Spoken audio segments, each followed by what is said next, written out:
Hi student, good morning. Class 12 commerce. हम लोग का जो आज का टॉपिक है वो है अकाउंट्स। अकाउंट्स में हम लोग जो पहला चैप्टर पढ़े थे शेयर के बारे में मैंने आपको बताया था कि शेयर होता क्या है, शेयर कितने प्रकार के होते हैं, इशू ऑफ शेयर मीन्स अंशों का मैंने निर्गमन आपको बताया था, eight par, at discount, at premium.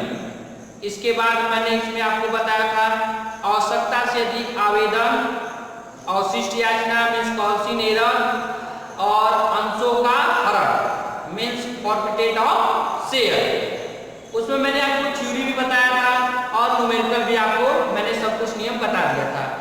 Share chapter से आपके एग्जाम में 10 से 15 नंबर के आते हैं। इसके थ्योरी भी बहुत इंपॉर्टेंट है। मीन्स शेयर क्या होता है, what do mean by share, कितने प्रकार का होता है या 2 प्रकार का होता है, equity share and preference share means समतांश और पूर्वाधिकार अंश। इसके बाद मैंने आपको बताया था मीन्स अंशों का निर्गमन, इशू ऑफ शेयर, सम मूल, कम मूल और अधिमूल। मैं आपको इसलिए इसको रिपीट कर रहा हूं क्योंकि जो अगला चैप्टर हम लोग पढ़ने वाले हैं डिवेंचर, ये डिक्टो आप कर सकते हैं फोटोकॉपी किसका है, शेयर का है। मीन्स जहां जहां बस शेयर वर्ड का हम लोग यूज करते हैं वहां वहां किसका वर्ड यूज करेंगे, डिवेंचर का। जो स्टूडेंट शेयर चैप्टर को अच्छे से पढ़ा होगा वो आसानी से डिवेंचर को भी पढ़ सकता है और इसमें बहुत ज्यादा प्रॉब्लम भी आपको नहीं होगी। मिस कहने का मतलब है नियम बिल्कुल सब वही है। आपको इसमें पढ़ना क्या है, डिवेंचर में ऋण पत्र से आशय, ऋण पत्र के प्रकार, ऋण पत्रों का निर्गमन और ऋण पत्रों का शोधन। जो बोर्ड एग्जाम में इससे क्वेश्चन पूछे जाते हैं वो ऋण पत्रों के शोधन से पूछे जाते हैं। ऋण पत्रों का निर्गमन भी नियम है, जैसे अंशों में निर्गमन 3 प्रकार से होता है, सम मूल पे निर्गमन, कम मूल पे निर्गमन, अधिमूल पे निर्गमन। उसी तरह ऋण पत्रों का भी निर्गमन 3 प्रकार से होता है, सम मूल, कम मूल और अधिमूल।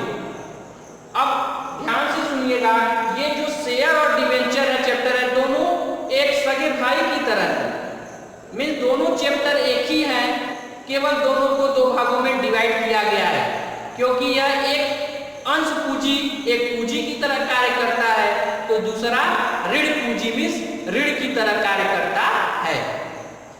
और दोनों किसके द्वारा निर्गमित की जाती हैं, कंपनी के द्वारा ही निर्गमित की जाती हैं।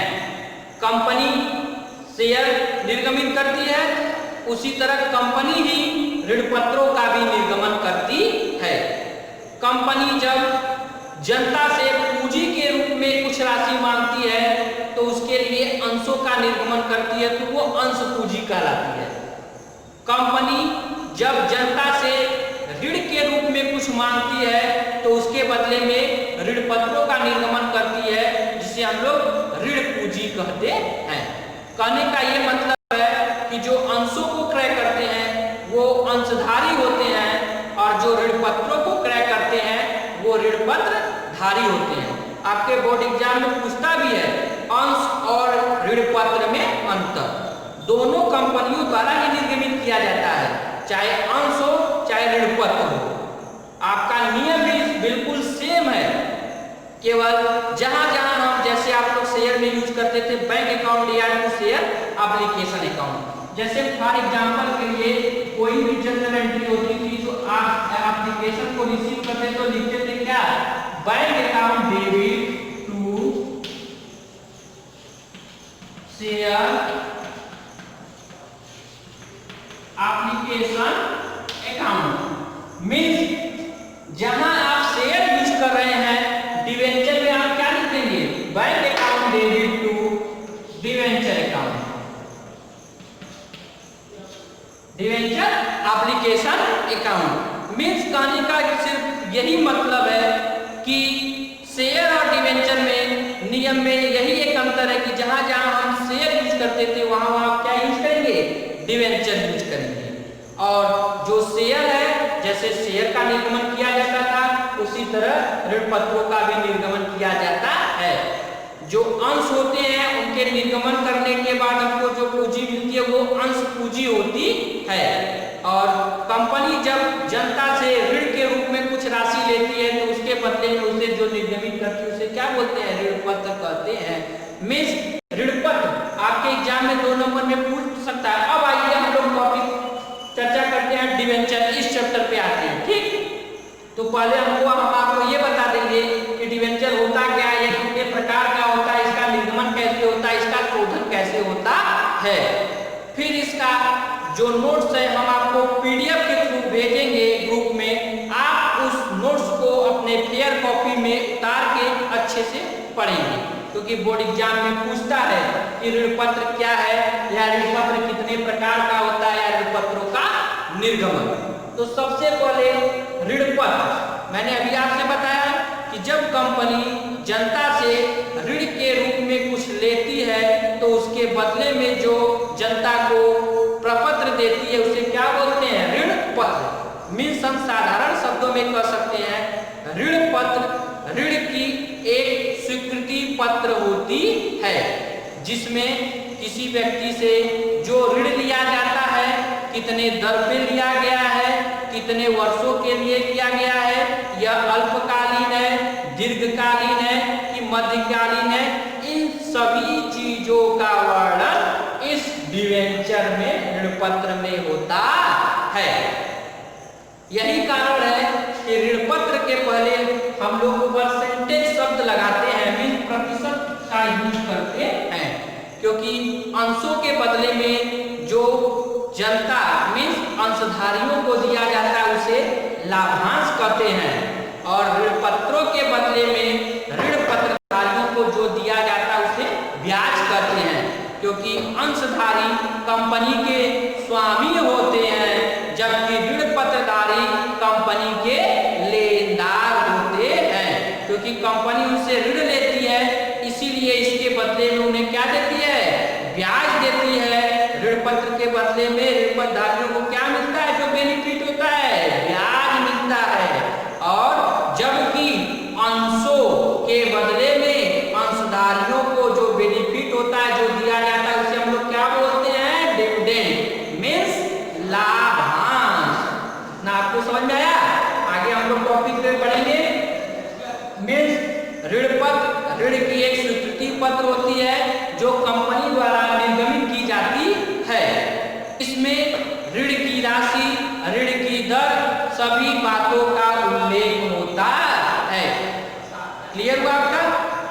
अब हम लोग पढ़ेंगे ऋण पत्रों के प्रकार। ऋण पत्र निम्नलिखित प्रकार के होते हैं। पहला, रजिस्टर्ड ऋण पत्र, ऐसा ऋण पत्र जिसका उल्लेख कंपनी के रजिस्टर्ड में होता है उसे रजिस्टर्ड ऋण पत्र कहते हैं। अगला होता है वाहक ऋण पत्र, ऐसा ऋण पत्र जिसका भुगतान मात्र सुपुर्दगी से किया जाए उसे वाहक ऋण पत्र कहते हैं। अगला होता है नग्न ऋण पत्र, ऐसा ऋण पत्र जिसके पीछे कोई भी कोष न रखा जाए। मान लीजिए कोई कंपनी है, किसी व्यक्ति से ऋण ले रही है, तो उस व्यक्ति का उस कंपनी पे विश्वास नहीं है, तो ऐसे तो वो कंपनी को ऋण देगा नहीं, देगा बिल्कुल भी नहीं देगा। तो वो व्यक्ति क्या करता है, कंपनी से कुछ ना कुछ भाग सुरक्षित कोष के रूप में मांगता है कि आप हमारे पास इतना रखिए, तब हम आपको कुछ देंगे। यदि वो कंपनी उस व्यक्ति को कुछ सुरक्षित कोष के सुरक्षा के रूप में देता है, उसके बदले में अगर वो ऋण लेता है तो उसे बंधक ऋण पत्र कहते हैं। यदि कुछ कोष को रख कर ऋण लिया जाता है, ऐसा ऋण पत्र जिसके पीछे कुछ न कुछ कोष रख के ऋण लिया जाए, वो कौन सा ऋण पत्र होता है, बंधक ऋण पत्र होता है। अगर जिसके पीछे कोई भी कोष न रखा जाए वो कौन सा ऋण पत्र होता है, नग्न ऋण पत्र होता है। इसके बाद परिवर्तनशील ऋण पत्र है, अपरिवर्तनशील ऋण पत्र है। ये आपके बोर्ड एग्जाम में पूछ सकता है कि ऋण पत्र कितने प्रकार के होते हैं, तो आप इस पे पूरा लिखेंगे। रजिस्टर्ड ऋण पत्र, वाहक ऋण पत्र, बंधक ऋण पत्र, नग्न ऋण पत्र, परिवर्तनशील ऋण पत्र, अपरिवर्तनशील ऋण पत्र। हम आपको सब भेजेंगे बाय नोट्स के थ्रू। अभी आप केवल लेक्चर को सुनिए, समझिए कि होता क्या है। अभी हम थ्योरी पोर्शन पे चल रहे हैं, अगले वीडियो में हम आपको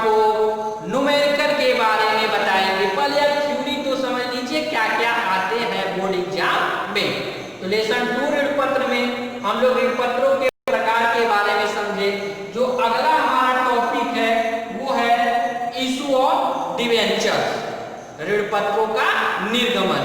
तो आपने पढ़ा था अभी इसके पिछले वाले चैप्टर में issue of share, issue of share, जिसमें आपने पढ़ा था जैसा 3 types of share means at par, at discount, at premium.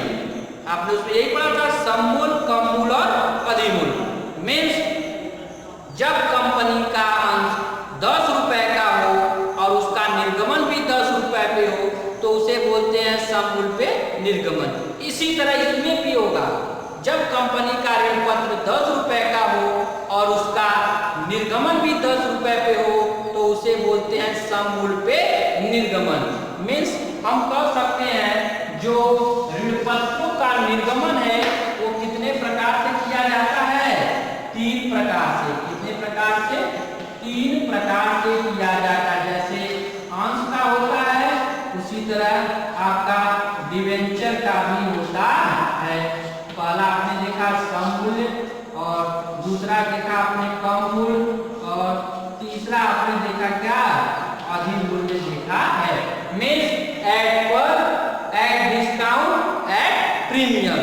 जब कंपनी का ऋण पत्र 10 रुपए का हो और उसका निर्गमन भी 10 रुपए पे किया जाए तो उसे सममूल्य पे निर्गमन कहते हैं। जब कंपनी का ऋण पत्र 10 रुपए का हो और उसका निर्गमन 8 रुपए पे किया जाए तो उसे कम मूल्य पे मींस एट डिस्काउंट बोलते हैं।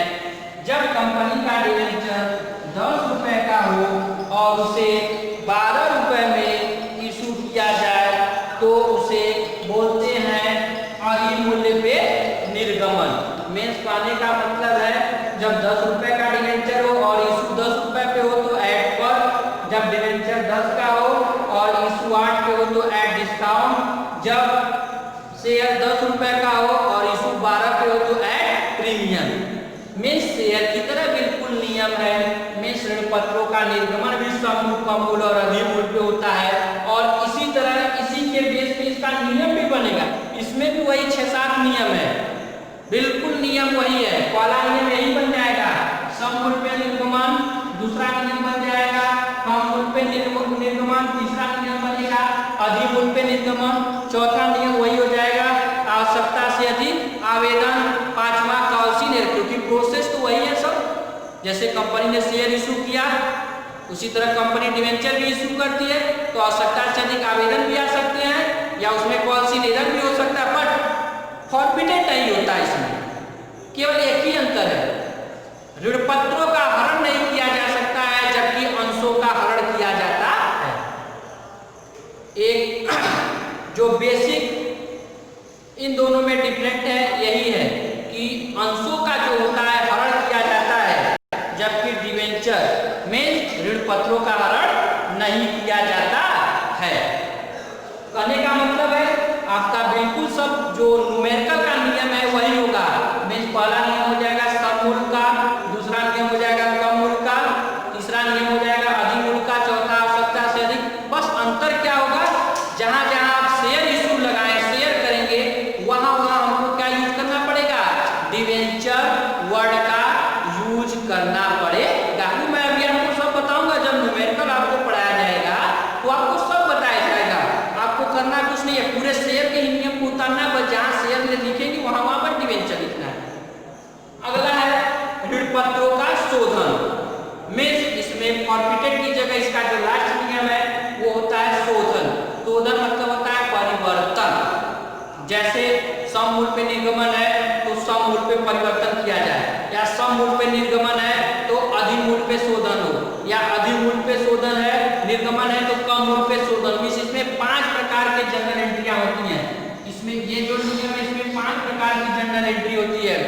मींस सममूल पे निर्गमन, सममूल पे शोधन, कम मूल पे निर्गमन, सममूल पे शोधन, अधिमूल पे निर्गमन, सममूल पे शोधन, अधिमूल पे निर्गमन, कम मूल पे शोधन और कम मूल पे निर्गमन और अधिमूल पे शोधन। मींस इसमें टोटल 5 जनरल एंट्रियां हैं, वो आपको लर्न करना पड़ेगा। बाकी जो नियम है आपके शेयर के ही पूरा टोटल नियम है। तो मींस स्टूडेंट्स कहने का यही मतलब है ये जो चैप्टर है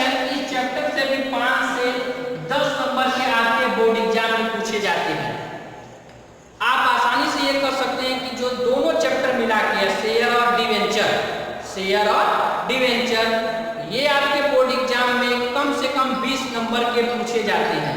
जो आपके शेयर चैप्टर है वो आपके बोर्ड एग्जाम में कम से कम 20 नंबर के पूछे जाते हैं। थ्योरी आप पूरे डिवेंचर को भी जान गए हैं, हम आपको इसका नोट्स अभी भेज देंगे कि ऋणपत्र क्या है, ऋणपत्र से आशय, कंपनी अधिनियम के अंतर्गत परिभाषा, उचित परिभाषा, ऋणपत्रों के प्रकार और कंपनी अधिनियम के अंतर्गत किस एक्ट में क्या क्या डिफिनेशन दिया गया है, ऋणपत्रों का निर्गमन आपको बताएंगे और अंशों का शोधन भी आपको पूरा नोट्स आपको भेजेंगे।